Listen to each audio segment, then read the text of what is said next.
is a production of DallasCowboys.com and the Dallas Cowboys Football Club. How about them Cowboys? This is Talkin Cowboys. Streaming live from the Dallas Cowboys World Headquarters at the Star in Frisco. Handoff, Elliott plowing to the goal line. Barry, sacked by Lawrence. Prescott keeps it, and he bangs it in for the touchdown. And now your hosts, Isaiah Stanback, Heckma Harrison, Rob Phillips, and Kyle Yeomans. It is a beautiful Wednesday morning from the Star in Frisco. It's Talkin Cowboys presented by Tostitos, the official chip and dip of the Dallas Cowboys, as we are live and ready to go. We in here. That's right. Up in here. Ready to roll as we preview the Cowboys defense and how they slow down that Chargers offense. It's going to be fun here over the next 40 minutes. We got to get out a little bit early today because we got to get out of the way, unfortunately, because Coach Mike McCarthy has shifted the schedule around a little bit. No, to tell the truth, it's the break is on after us, and we have to be prompt. That's true. What it is. Mr. Derek Eagles. We have to get out of the way for the break. They're going to be standing out there with their watches doing this. If you 9:38. That's fine. Wait. That's fine. If We no best pressure. anyway. DJ Khaled, you know what I'm saying? If you're at home and you're a fan of Talking Cowboys, voice your displeasure at Derek Eagleton. No, I don't want. No, I'm just kidding. Don't do that. Please don't do that. I wouldn't do that. Okay, I don't want to get into. That's a nervous laugh. That's another thing. I wanted to get out of the way of all the petty drama between the break and hanging with the boys. I think it's stupid. It is dumb. So, But I do have a new challenge out. What's that? It just came to my mind. I want to see Derek Eagleton Oh no. versus Rob P. Island in a 40-yard dash. Oh no. No. Why do you always shy away from stuff like that? Rob Do P. you know my injury history? do you know Derek's- It's less than mine. I guarantee you that. I don't know. Is it extensive? Yes. Is it hamstring related? It's lower. It's Lower back, extremity? It's ankles. So It's just lower body. So do you want to pass that off to? Would you like to phone a friend in and pass that off to Kyle? I would not be on IR designated to return. I would just be on IR. Okay. this season. So I would like to pass my baton. I'd like to pass my baton to Heckma Harrison. You don't want none. He doesn't You don't want want none. He don't want those? So Derek Eagleton versus Heckma Harrison. What, man? Listen, man. 40. My racing days is over with, man. So you shying away All too? that, man. Come on now. What is this? I Get thought I was in a room full of chickens in the competitors. way. Well, we know. I mean, but I KY. don't run from no challenge. I mean, who are you talking about? Okay. What you talking about? Yeah, Hey, you challenged- CB, we got to set that up one day. You challenged him, and he 180'd right back to you. Yeah, he can't Come on, man. What you doing? What's That's my. Put it in his face and make it understood. Let's go. What's the real quick? What would the prize be here? Like Pride. we're talking about a bonus. We're talking Like about pride. We're talking about Now. the fastest podcast on DallasCowboys.com. I kind of like KY's idea. Let's just fly under the radar. Let hang in and Just let break. them have it? Yeah, they're But I'm doing their competitive. Bachelor in Paradise thing with all the drama. But we can race them. Huh? But we can race them. The racing's fine. That's what I'm talking about. I wish we would do that and do it like a charity deal. Yeah. Like have a whole do charity it. deal where like we all run a 40 out at the Star. I mean, I'm we with got it. the thing Just up have there. ice. I'd do it for charity. I think it'd be really cool. I think the Players Lounge probably got both. Says the guy that owns the The gym. Players Lounge, what? He said the Players Lounge thinks that they could beat us. Probably. Get out of here. There's not nobody on any know. podcast that could beat I feel us. like Newey would weigh that one down a little bit. Church. I would smash Church in a 40. Well, Ooh, Right now? see, that's Right now. that makes one of us on the show. So that's it. Church can hit, but he can't catch me. Ooh, okay. Well, we're gonna have to talk about that. I like this. Now we're talking. Now we're really getting into this. He knows the real. Okay. No. Jesse's been hitting the weights, man. He looks- Jesse can hit the weights all day long. Jesse might run a 4.6. Damn. that's pretty high. That's I mean, that's pretty good. What are you hitting right now, I'm hitting like Isaiah? Faster than that. faster than a Okay. 4.6. Yeah. not any eligibility. I left. got leftover Are speed. we doing like Henry Ruggs type speed here? I have leftover speed. Yeah, wow. Leftover speed. Leftover, yeah. Y'all From do your realize career. the break is going to be right behind Oh, us. So sorry. Yeah, I don't know. What are we This doing? is But, important. This is important. Is it important? It is. Okay, it is. You know what else is important? Dan Quinn scheming up to stop Justin Herbert. And we mentioned this a little bit yesterday, but he's going to have to do it in the debut for Justin Herbert against the Dallas Cowboys. These two teams were originally supposed to meet last year in the preseason, which we would have seen the first little taste of Justin Herbert. But Now the second-year rookie makes his way against the Dallas Cowboys in front of a full SoFi Stadium. I mean, it's going to be a packed house, and it'll probably be pretty darn loud if I had to guess. I think it's going to be rocking. But, Rob, when you look at Justin Herbert and the specific things that he can do on the offensive side, what scares you the most about what you've seen? I think it's his beyond just his skill set. It's the guys around him. I mean, he's got maybe the best receiver, one of the top receivers in the league. And we'll get into all the different guys, but I'll just they've got a nice 2-punch at at tight end. Yeah.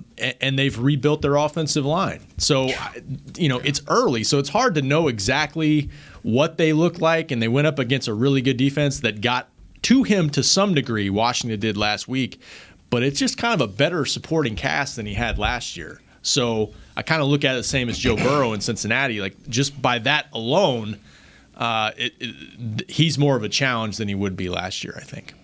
Yeah, coming out of Oregon, I think a lot of people had him ranked a little bit too low. I mean, after his rookie season, and Justin Herbert is one of those guys that have easily got the reputation of being a smart quarterback. Obviously, I think he's like a biomoleculars guy as far as his degree plan was concerned. None of us would have been able to get in that degree plan. Our coach would have said, nah, don't do that. But just a smart guy. And not only that, he's big. He's big, and he has a big arm. And he's one of those guys that I believe that the NFL views him as the future. I mean, he's quintessential quarterback, big, smart, and big arm. So I look at him and I look at some of the things that he does on the field, and I'm like, wow, I really enjoy watching that kind of quarterback play. For me, the San Diego. I said it was That's a fine. I walk right into that. The Chargers, they don't, with Lombardi, their offensive coordinator, they don't do a lot of motion and things like that. So I think they put him in the best position to succeed. But I think there's some other things about his game that we'll get into as well. Yeah, Heckman just went straight into my point. Lombardi is really the key to this thing. I know we want to talk about Herbert and some of the other guys they have out there, Allen and Eckler and all those guys, but Lombardi puts these guys in position to be successful. And I say that because as I've been watching the film, I've probably watched this game a good 4 or 5 times now, where these guys are running West Coast offense. This is straight West Coast. This is straight mirrored routes, old school Jason Garrett-ish, all right? But shorter routes, right? Mm-hmm. Jason Garrett used to make you hold the ball a little bit. These routes are 5-10 yards down the field, and they try to lull you to sleep. They're giving him high percentage passes to throw. They're giving him easy reads. He doesn't have to think. He's getting the ball in the hands of his playmakers, and they're asking those guys to then go do what they do in terms of yak yardage. So as I look at this offense, our defense, I'm trying to think, what can they do? What can they do to disrupt what Herbert does? Because they're not going to really have the time to get back there.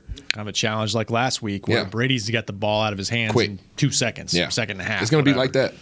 Yeah. Well, and it's because of the way that they scheme it up. And you're right. The game that you're referencing, the Washington-Los Angeles game that happened in Week 1, I was expecting Herbert to come and throw the football around a little bit. I mean, his arm talent is elite. That's what I had on my scouting report last year whenever he was coming out of Oregon. Elite arm talent.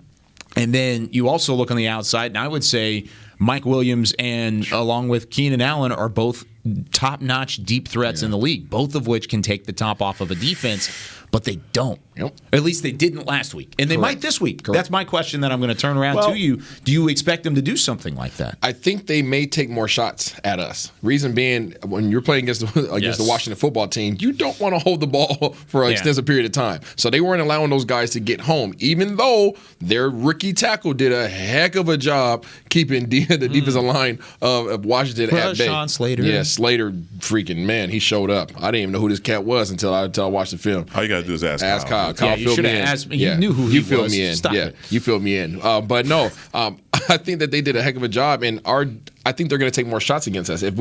Based upon what we put on film last week, they are going to test us, and it kind of backdoors what we were saying yesterday in terms of us being able to match their personnel. We need to put our bigs on their bigs. We need Diggs. We need Nashawn. We need those guys putting hands on those guys in the line of scrimmage so that they can't get free releases and that they can't get down the field, and then our D-line has time to get home. Yeah, but you're right. They would get in the last week's game, they'd get the ball in Keenan Allen's hands in space, Yep. like out on the edge, bubble screen type stuff, and let him go to work, Absolutely. which he can do. And he's going to be the biggest challenge. There's no question about it. And they move him around as well, move him in the slot a little bit, try to get him off of potential double coverage and stuff like that. So it starts with him, but they've got other guys, heck. No, and I watched the same game, and you realize that Herbert was cognizant of getting the ball out of his hand. Absolutely. He knew that pressure was coming.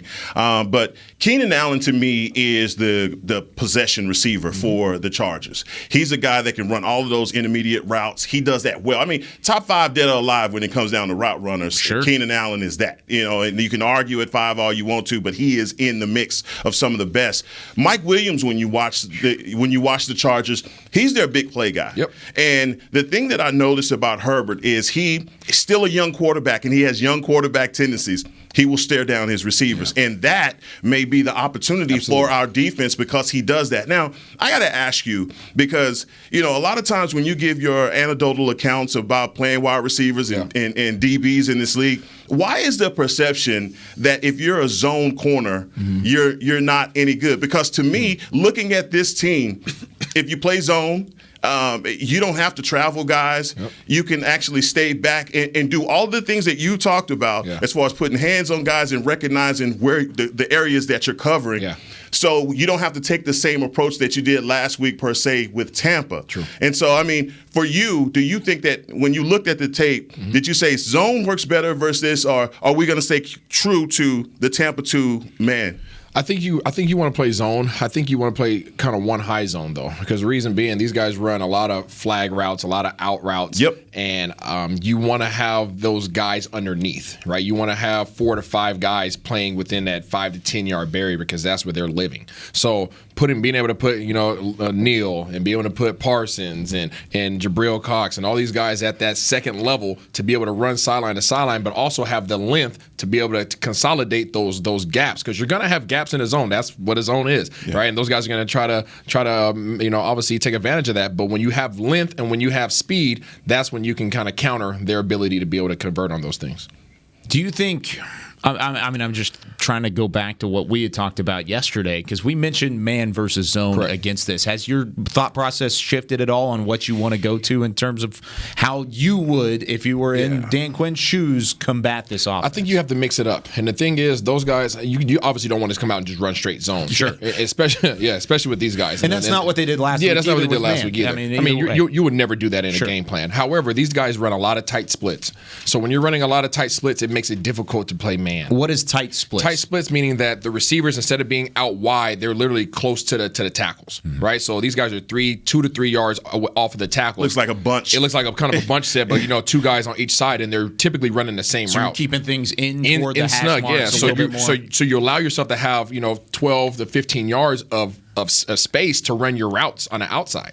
Instead of lining up 5 yards from the sideline, now you have 15 yards from the sideline to work, and it open things up. Also, if I'm close, and if me and Rob P are in a tight set, right, and we're close to our tackles, now all of a sudden, if you guys are playing man-to-man, we can do all kinds of nasty things in terms of our releases to pick you guys. I can have Rob cross my face, and guess what you're going to do? You're going to run over the top of Heckma. Well, guess where I'm going? I'm going underneath Rob, so he can't play me man-to-man. It's an easy 5-yard pitch and catch, just like he talked about, Keenan Allen getting it. Then guess what? Now you have to worry about this guy and his yak yardage. I was just going to say the Rams run some of that kind of stuff too, Absolutely. where and there's a lot of variations off of that depending on what the coverage is. Yep. So yeah, McVay likes to do it. And no one did the pick plays better than New England cheaters. But that's we ran a lot of it. Yeah, I ran a lot of pick plays. But you're right. I just want to go back to what you said about Dan Quinn and just disguising those coverages, showing man, playing zone, things like that. And everybody does it in the NFL. I mean, but at the same time, you're dealing with still a young quarterback, and you want to make sure that you disguise it. But let's go back to what we know is going to work for this defense, and it's an old remedy. Your defensive line creating pressure. It's gonna cure everything. It's like my grandmother in castor oil, man. She thought that cured everything, so we had to take it every. Tells them on it. Yeah, it's horrible, but it's an old remedy that cured everything, and the defensive line is that cure. I mean, if you can get pressure on the quarterback, then that alleviates a lot of the time that you're dealing with in that zone in man. So I'm looking for this defensive line today. I mean, for Sunday. To just, bring it. If you're going to bring a blitz, get home. Now, and that's what we have to do. Like Micah Parsons last week did not get the pressure on Tom Brady because of his quick releases, but I think we have opportunity this week. You have an opportunity to get after a young quarterback this week. And I think that's something that no matter what it is, I mean, Tom Brady and Justin Herbert are on different levels in terms of getting the football out quick, no matter how much you scheme it up for Justin Herbert. I want to. I'm the same way. I want to see DeMarcus Lawrence get after it. He had the forced fumble last week. I want him to have an encore. I want him to come after the quarterback. I want to get a couple sacks because you didn't really see a whole lot of that. When you bring up DeMarcus Ware, that is Lawrence. DeMarcus Lawrence. Storm Norton is the left tackle, the tackle that he's going to be going against. The right tackle, that he's going to be going against. And I mean that one-on-one matchup, if he has it, he has to win that matchup. Definitely. See, you guys are looking at the D-line. I'm honestly looking at our second level this game. I'm looking at the linebackers. I'm looking at our linebackers this game. I think our ability to run and hit is going to be the deciding factor for us. I think they're going to get the ball out. Will they take their shots? Absolutely. Absolutely, especially if we put shorter stature guys on their big boys out there, because they're running 6'2", 6'4" out there. All right, they have a little guy too, but he's in the backfield and he's kind of shifty. Right, but in terms of us, I think our guys are gonna have to run and hit and be physical as all get out. Obviously rushing to the ball, swarming the ball, and trying to get the ball out that way. I think we can force turnovers. We did it last week, and I think we can force turnovers that way, but I really think it's going to be dependent on our second-level guys being able to make plays. I really like you bringing up the linebackers here because I feel like that's one thing we really didn't hit a whole lot outside of snap count from last week. Yeah. So let's take our break. When we come back on the other side, I want to talk about the linebackers and some of the specific needs that we need to see upgraded from week 1 to week 2 when we come back with more Talkin Cowboys presented by Tostitos. Honey, big news. Gary, are you okay? Oh, I'm not Gary anymore. I'm Jackie Flash. What? See, I want the latest smartphone, but the best deals are only for new customers. So, to get a new customer deal, I changed my name to Jackie Flash. Okay, but the best smartphone deals at AT&T are for everyone, new and existing customers. That's huge. Then guess who's getting a deal? Is it Jackie Flash? Jackie Flash. It's not complicated. At AT&T, our best smartphone deals are for everyone. Restrictions apply. Visit att.com for details. New Dr. Pepper Zero Sugar. You deserve it. I do deserve that. You deserve decadent flavor without sugar. And a day at the beach without sand getting everywhere. And a relaxing bath that your children don't interrupt. I deserve all that? It's really just a visual metaphor for Dr. Pepper Zero Sugar. Everything you want, nothing you don't. A visual metaphor on the radio. I do deserve that. Dr. Pepper Zero Sugar. The zero you deserve is finally here. Before there was a draft, you could size up a cowboy by 3 simple factors: the crease in his hat, the bend of his brim, and his unbending attitude. A man's Stetson didn't just protect him from what life threw at him, it projected a rugged, unstoppable spirit. Stetson hats are still American-made with pride right here in Texas. They're still the unofficial crown of all self-respecting cowboys, and Stetson is proud to be on the field with America's team. Find a retailer nearest you at stetson.com/cowboys. There's nothing as unique as our eyes, which is why Essilor pioneers ways to make lenses as unique as you. Varilux for super sharp vision, Essential Blue for protection, and Crizal for freedom from glare. 3 cutting-edge solutions in a single unique lens. So whatever your needs, insist on Essilor. Visit your local Essilor experts and find the perfect lens for you. See more, do more, Essilor. Back to Talkin Cowboys. You don't have plans on Sunday prior to kickoff? Well, now you do. Check out the new Miller Lighthouse located outside AT&T Stadium, where Dallas Cowboys game day traditions are born. Enjoy yard games, Dallas Cowboys cheerleaders, performances, beer gardens, and more. For more information, you can visit attstadium.com/Miller Lighthouse. Miller Lighthouse, Rob's Tailgate just got jealous. I got the babysitter lined up. Let's go. Let's go. Hey, that thing's really going to be popping next week. Did you see the videos from it last week? I did not. I don't want to be jealous. Oh, it was nuts. We're here in the studio. So. Well, they did a live shot. Yeah, they were showing it to us a couple things. But I tried to close my eyes. It's pretty nuts. It's pretty cool. Me and UP. If I were free, you already know. All the bad things in the world happen to you and only you. Goodness, if I were free on Sunday, I would totally go do that. But you're not. I'm not, unfortunately. You're freaking Kyle Yoon. Yeah, whatever, dude. All right, so how... I were free. Ooh, that was the pinky. Goodness what was that? gracious. What's so delayed? It took a minute to marinate. How would we grade the linebacker performance this past week? How would we grade it? And I don't even mean like letter grade, but just good, bad, ugly, needs improvement. What sticker would you put on it if you had to put one on it, Rob? I thought it was okay. I mean, like I wrote about Micah Parsons a lot yesterday, and I liked a lot of what I saw from him in the game. I mean, his primary responsibilities, it seemed like, were Fournette, wherever he goes, even if he's out wide, and tight ends. And they had trouble with Gronk. There's no question about that. But he was around the ball a lot, and he had a lot of 50-50 almost plays in the game. And so I liked that. He's still around the ball. He's still giving 100% effort. And I think, some of the communication stuff, that will grow as he's. I love that article. I read the article, Thanks, and I loved how you prefaced the almost plays. I like that. Well, that was one Quinn pointed out, was the 50-50 sideline throw where Brady's like off his back foot, and just that was not Tom Brady type throw. And I don't know. I think Dan was kind of suggesting maybe Micah relaxed a little bit because he thought the play was over and he wasn't going that way. Might have been a pick. Might have been a game-changing play. And that's, Micah's 110% all the time, so that was a good teaching point for him. But I thought do you think that Micah Parsons gets that pick 6 this year? Oh God, dude, I think I could see it. I mean, yeah. If he gets the ball in his hands, it's off to the races.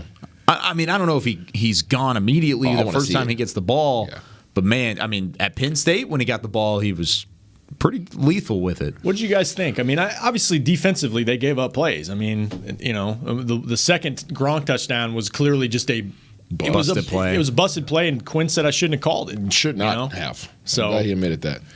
And maybe shouldn't have called it. And I think Quinn, man, going back to that cover 0 play for Gronk, I just thought the alignment was wrong. I thought it should have been Wilson on the outside, Tank on the inside. And that was the thing that led to the play going, because you don't leave the inside of the field like that open, and any quarterback in this league is going to find it. But, I think it was fair for the linebacker play. Yeah. When it comes down to Micah, I understand that he didn't play last year at all, and the rookie wall is waiting. I know you got your article ready for the rookie wall, but at some point it's going to happen.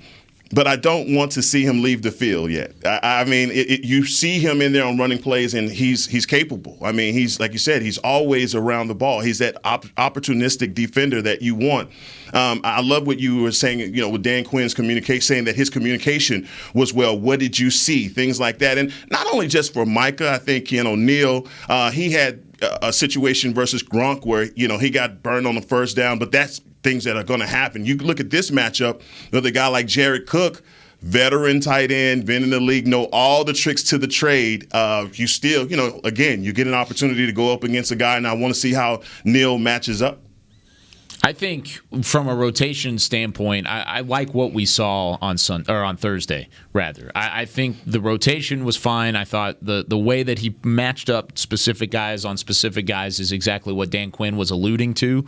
So I like that a lot. It was a matchup game, and we talked about the snap counts of Micah Parsons at 51, Keanu New at 50, Jalen Smith at 16, Leighton Vander Esch at 14. I think that switches around, and Dan Quinn even alluded to it, said it's early. We're going to play matchup football. Well, now as you look to the Chargers, you've got guys like Jared Cook as a tight end who had 5 receptions for 56 yards this past Sunday against Washington. He had an opportunity for a couple more, I think, throughout that game, and they elected to go elsewhere. But now that you see this matchup, Isaiah, how do you see the rotation panning out for the Cowboys linebackers? Yeah, I see it being a lot more equal. You do? I really do. The reason being, Jared Cook's not Gronk. Sure. And Jared Cook's he's like a juggernaut. When I think about watching X-Men and watching he's a juggernaut. He takes time to get going. So I think that Vander Esch, Jalen Smith, those guys that have more of an opportunity to get their hands on him at the line of scrimmage and really just kind of ride his coattail, really sit in his hip pocket. So I think that we'll see those guys be a lot more physical. Even though Gronk has the ability to be physical, he's more elusive, right? As big as he is, 6'7", 260, wherever he is, he's really elusive. Versus Jared Cook is really just kind of just man, just square. I got to look up Juggernaut. I don't know X-Men. What? So You never seen You Juggernaut? don't know what a Juggernaut is? Wow. I know the term. I don't know the X-Men. Yes, I have to show you the video so you have the visual. But yeah, so Like I think a that Transformer kind of guy? No, he's just You a guy never who see just- Jared Cook the same again. Yeah, you'll never see the same again. That's how he runs his routes. Yeah. But I think these guys will have more of an impact, even more so than a Neal or a Cox against that particular player. Okay. Because they could be more physical. They're heavier. How worried should we be about the linebackers on tight ends, Heckma?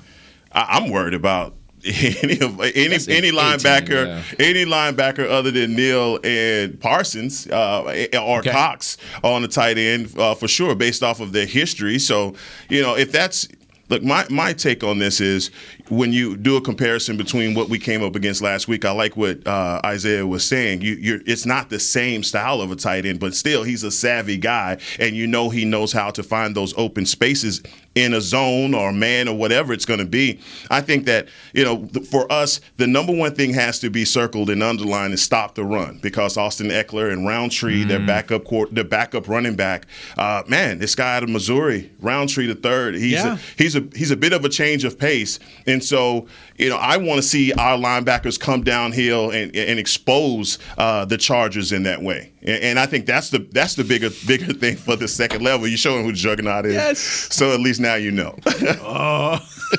He runs right.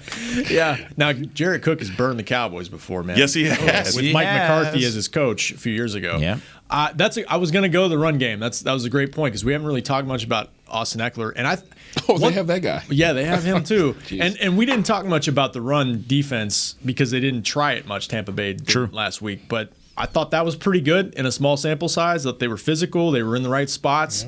I just think, and just to get back on the linebackers real quick, I think, and we'll see if Van Der Esch and Jalen play more and maybe that's a little more balanced. But that duo with Parsons and Neal, there is more speed out there.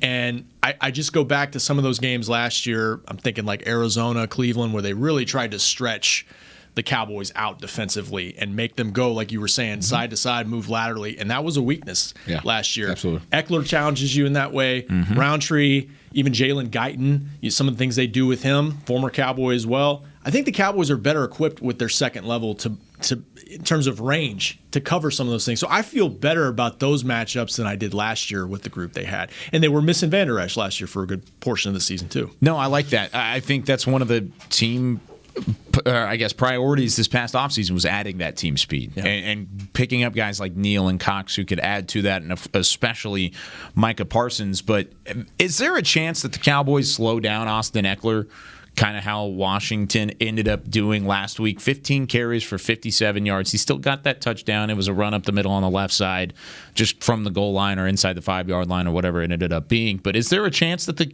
Cowboys slow him down and bottle him up like the football team did? Well, you're going to have to. And Austin Eckler is still nursing a hamstring injury, so that may be something to watch. But still, I mean, he's one of those churners. He's a guy that gets into a pile. He continues to move his legs. He obviously goes to Isaiah's gym because this kid is yoked. He is a big old guy, big and physical as well. But the thing with Austin Eckler is, he lulls you to sleep the way that he runs, and then with the combination of Roundtree, I can see how that could be beneficial to them. But number one objective for this defense is going to be stopping the running game, because if the Chargers are able to get that going, everything else is going to be, just candy for them. Yeah. I think this kind of just back on what Heckma said and what I said earlier in terms of just us flowing to the ball. I think as long as our guys run and hit like they did last week, I think we'll be okay.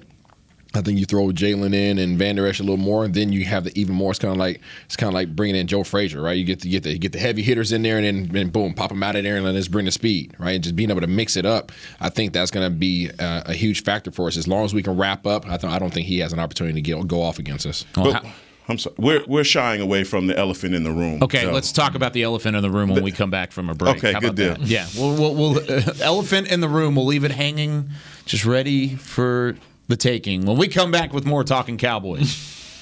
Hi, I'm Clint Tillison with United Ag and Turf. Before you can park yourself in front of the game, park yourself in a John Deere and power through your chores. Our Land Run package is a 1025R, 25 horsepower tractor with a loader, rotary cutter, and a box blade for $229 a month. And the price you see is the price you'll pay. No surprises. So don't miss another kickoff. Visit UnitedAgAndTurf.com. Offer ends February 1st, 2021. Restrictions apply. See dealer for details. Now let's get to work. The Cowboys way, where 16 Hall of Famers and 5 championships shows us what success looks like. Where turkey is always the second best part of Thanksgiving Day. Where we are all defined by one single thing, the star. Where we as fans know it's our job to keep the tradition going. Bank of America is proud to be the official bank of the Dallas Cowboys and to support the quest of living life the Cowboys way. Copyright 2020, Bank of America Corporation. Want to use what the pros use? How about the official men's skincare brand of the Dallas Cowboys, Jack Black? Right now, you can get the Jack Black Starter, a curated collection of Cowboys locker room favorites for just $10 with free shipping. The starter includes 4 Jack Black skincare favorites, plus a full-sized intense therapy lip balm. Go to getjackblack.com/Cowboys and use the code word TEAMJB. That's getjackblack.com/Cowboys. The Jack Black Starter, $10, free shipping. Honey, big news. Gary, are you okay? Oh, I'm not Gary anymore. I'm Jackie Flash. What? See, I want the latest smartphone, but the best deals are only for new customers. So, to get a new customer deal, I changed my name to Jackie Flash. Okay, but the best smartphone deals at AT&T are for everyone, new and existing customers. That's huge. Then guess who's getting a deal? Is it Jackie Flash? Jackie Flash.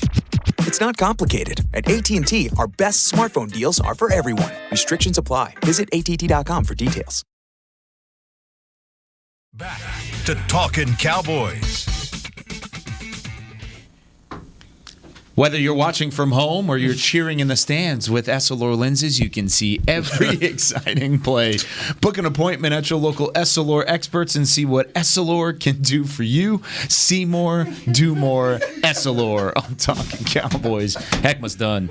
Heckma's like, no, you cannot do it, Mike. Oh man, I'm like Prince with mine. If this thing was on a stand, that thing would have popped back up. oh, Purple rain in this piece. Let's goodness go, baby. gracious. We absolutely love our friends over at Essilor, and we have a lot of fun with them. All right, final 10 minutes before we get kicked out of here. What was that elephant you were alluding to? I can't. I mean, calm down, Fido.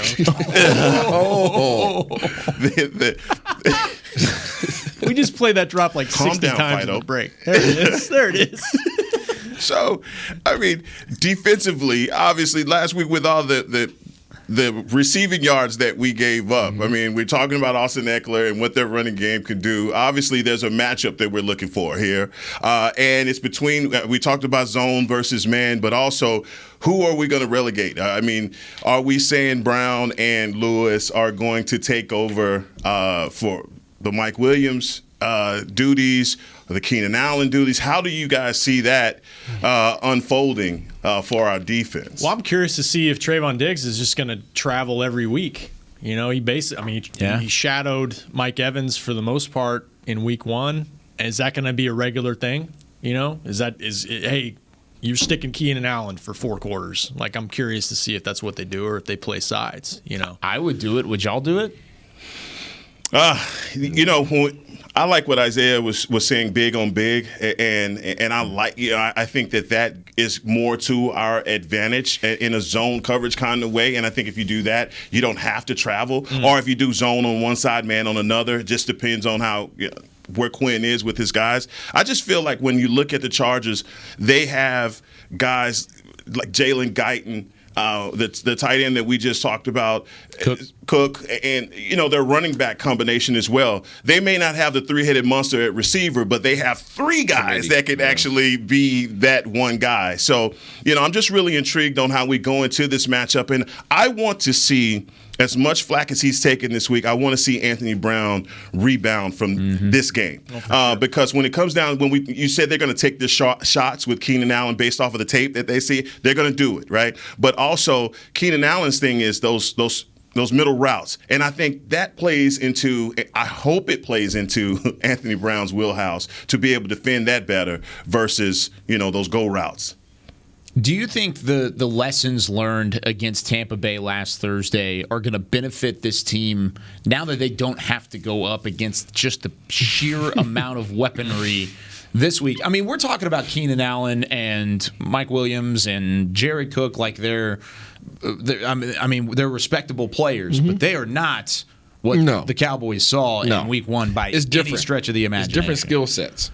It really is different skill sets. You look at last week and what we faced, you had a big Mike Evans, right? They had one big receiver. After that, you had freaking Godwin, who's shifty with speed, and you had Antonio Brown, who just was freaking however many years ago, right? I mean, speed, shifty, just intelligence, all that. So this week, it's size. This week is pure size. It's 6'2", freaking Keenan Allen, who's one of the top 5 receivers in the league. Yep. Right? And then you on the other side, you have somebody who's more of even a deep threat than he is, who's 6'4", who has a 4 to 5 inch advantage, depending on if you want to put Brown or Jordan Lewis on him. Well, and this week is going to dictate. Take it back. 5 to 6 inch. I'm sorry. Yeah. No, that's absolutely correct. And you think about the Chargers, but then next week you go up against Philadelphia, who, again, they have some receivers that are dead serious. This is the NFL. Yeah. I mean, but every week's going to be every week's going to be a challenge, right?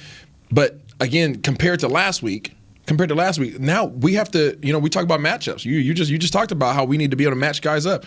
I think it's unrealistic. Obviously playing zone. It's unrealistic to put freaking a 5'10" or a 5'11" on a 6'4" guy who pretty much beats everybody who he comes across. That's unreal. That's an unrealistic ask. Now you can give him support, right? Heck, you could give some support and put guys over the top. And I know Coach came back and said that he was supposed to have help over the top and all that. But it doesn't matter. If I look out there and I see Anthony Brown, no disrespect to him, just off of attributes alone. If I see Anthony Brown out there against Williams, I'm throwing a jump ball. Because guess what? He's either gonna go up and make him play because he's just bigger than you. Not necessarily it doesn't even have to be better, all that kind of stuff. He's just bigger than you. Or I'm gonna get a flag. Yep. Because you're trying to hold on.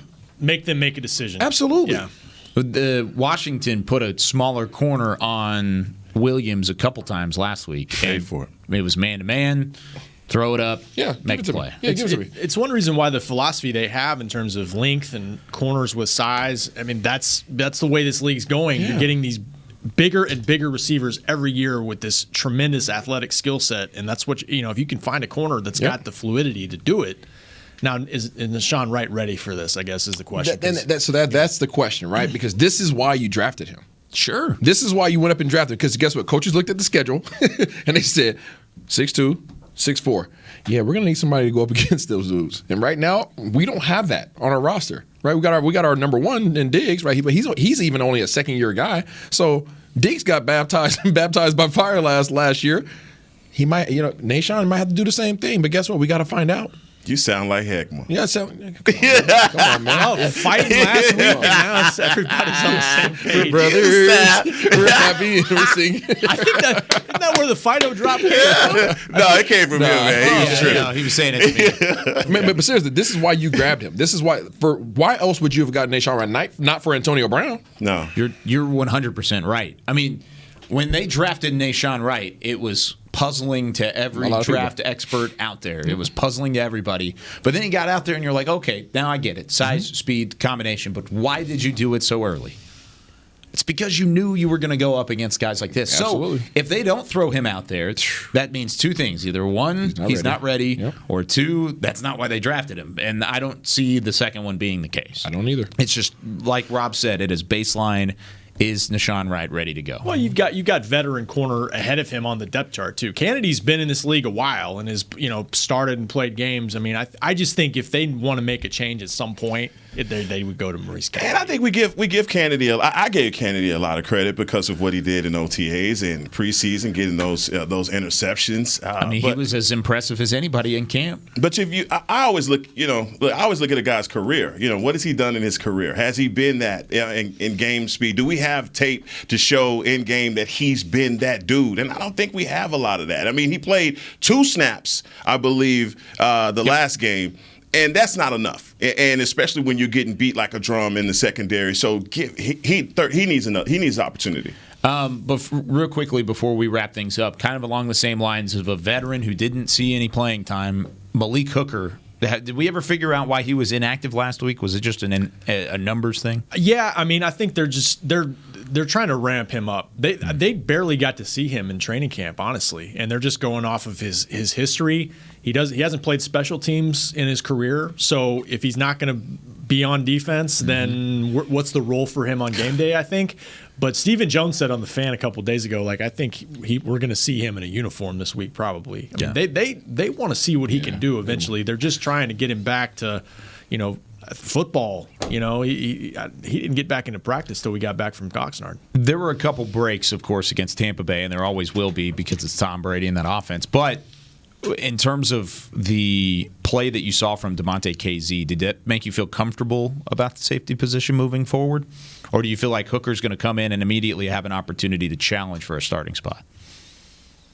I think this whole secondary is up for grabs. Think so? I think there's going to be some opportunities for Hooker to get in there and get some snaps. I was shocked to see how it plays out. I was shocked Curse played as many snaps as he did. A lot. Yeah, I mean, I would say because he was fair. The forcing the turnover in the goal line. Big. That was big, But we've talked about safety and trying to get somebody in here that could be impactful. Now we're getting another safety on that doesn't play any special teams. I just want to know how this is all going to work out. If we're going to have three safeties, how are we going to do this? Because you got to remember we got some guys that by week 6 they're going to be coming onto this roster. Yep. So there'll be some decisions, part of this is everybody won't be here. Yeah.